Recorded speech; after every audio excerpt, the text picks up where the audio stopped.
मुस्तफा जाने रहमत पे लाखों सलाम। बिस्मिल्लाहिर्रहमानिर्रहीम, अस्सलाम वालेकुम। कुछ जंगें तलवारों से लड़ी जाती हैं, कुछ शराब और औरत के ज़रिए, लेकिन सबसे ख़तरनाक जंग वो होती है जो खामोशी से सायों में नज़रियात को जहर देकर, तहज़ीब को बर्बाद कर कर और रूहों को ग़ुलाम बना कर लड़ी जाती है। ये सिर्फ़ एक जासूस की कहानी नहीं, ये गद्दारी की दास्तान है, सल्तनतों के खुफिया दालानों में गूंजने वाली साजिशों की। ऐसे दीन जिसको अंदर से खोखला कर दिया गया और एक ऐसे खत्ते की जो दूसरों के हाथों बिखर गया। 18वीं सदी के आगाज़ में एक बरतानवी जासूस हैम्फर को उस्मानिया के इलाकों में भेजा गया। यह मिशन सिर्फ मालूमात हासिल करने का नहीं था, बल्कि इस्लाम को अंदर से तोड़ने का मंसूबा था। हैम्फर की यादाश्तों पर मबनी किताब confessions of a British spy में एक ख़तरनाक गुफ्तगू बयान करता हूँ जो उसने बरतानवी नौ आबादियाती वजारत में सुनी थी, जो बाद में वजारत दौलत मुश्तरका कहलाई। औरत और शराब इस्लाम के ख़िलाफ़ हमारा बेहतरीन हथियार है। हमने स्पेन मुसलमानों से इन्हीं हथियारों के ज़रिए वापस लिया और अब अरब की ज़मीनें भी इन्हीं के ज़रिए वापस लेंगे। ये कोई आम फ़िक्रा नहीं था, ये एक मुकम्मल हिकमत अमली का खुलासा था। इस्लाम से जंग मैदान में नहीं बल्कि जहनों, रूह, इखलाकियात में लड़ी जाए। हैम्फर का हदफ था इस्लामी माशरे में दाखिल होकर ऐसे अफराद को तलाश करना जो मजहबी जज्बा रखते हों मगर नज़रियाती तौर पर कमज़ोर हों। ऐसा ही एक शख्स था मोहम्मद बिन अब्दुल वहाब। मोहम्मद बिन अब्दुल वहाब एक जोशीले नौजवान आलिम थे, इस्लाह के ख्वाह मगर ना तजुर्बेकार। हैम्फर ने उन्हें सिर्फ इल्मी बहस से मुतासर नहीं किया बल्कि उन्हें औरत के ज़रिए जकड़ने का फ़ैसला किया। वो औरत थी सफ़िया, एक बरतानवी एजेंट, खूबसूरत, ज़हीन और तरबियती याफ्ता।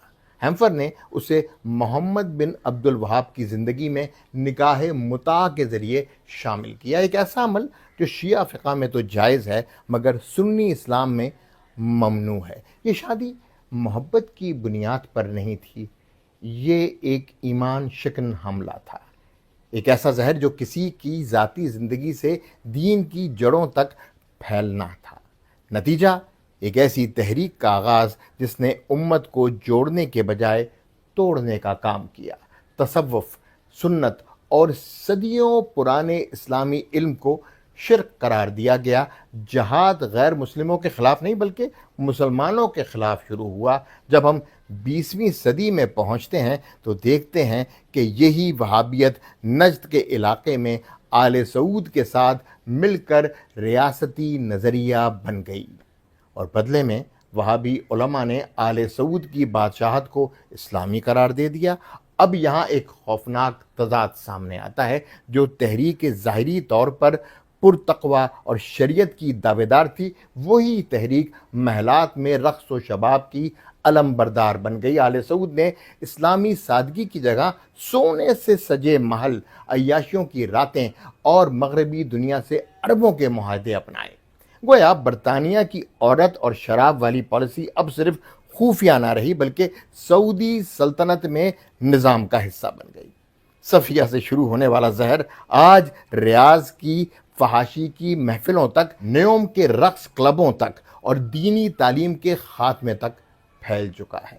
सवाल ये नहीं था कि हैम्फर ने क्या लिखा, सवाल ये है कि जो कुछ लिखा गया वो आज हम अपनी आंखों से क्यों देख रहे हैं। क्या ये सब महज इत्तेफाक है या फिर एक मंसूबा बंदी तबाही की तरफ? क्या आज का सऊदी निज़ाम दरअसल इस बरतानवी मिशन की तौसी है? हैम्फर के इतराफ़ी तहरीरें शायद कुछ लोगों को मशकूक लगें मगर उनके नताइज ज़मीन पर नाकाबिले तरदीद हैं। कुरान हमें याद दिलाता है वो साजिशें करते हैं और अल्लाह भी तदबीर करता है और अल्लाह बेहतरीन तदबीर करने वाला है। सूरह अनफाल। उम्मत को अब जागने की ज़रूरत है, अंधी नफ़रत या साजिशी नज़रियात से नहीं बल्कि इल्मी बसीरत, रूहानी हिकमत और निज़ाम मुस्तफ़ा सल्लल्लाहु अलैहि वसल्लम की वापसी के साथ। अगर हमने माजी को फरामोश किया तो तारीख़ हमें दोबारा ग़ुलाम बनाएगी। ये सिर्फ हैम्फर की किताब की एक झलक थी, एक सच جو پردوں کے پیچھے چھپا رہا اور اب ہمارے سامنے بے نقاب ہے۔ اب سوال یہ نہیں کہ کیا ہوا، سوال یہ ہے کہ کیا ہم یہ ہونے دیں گے؟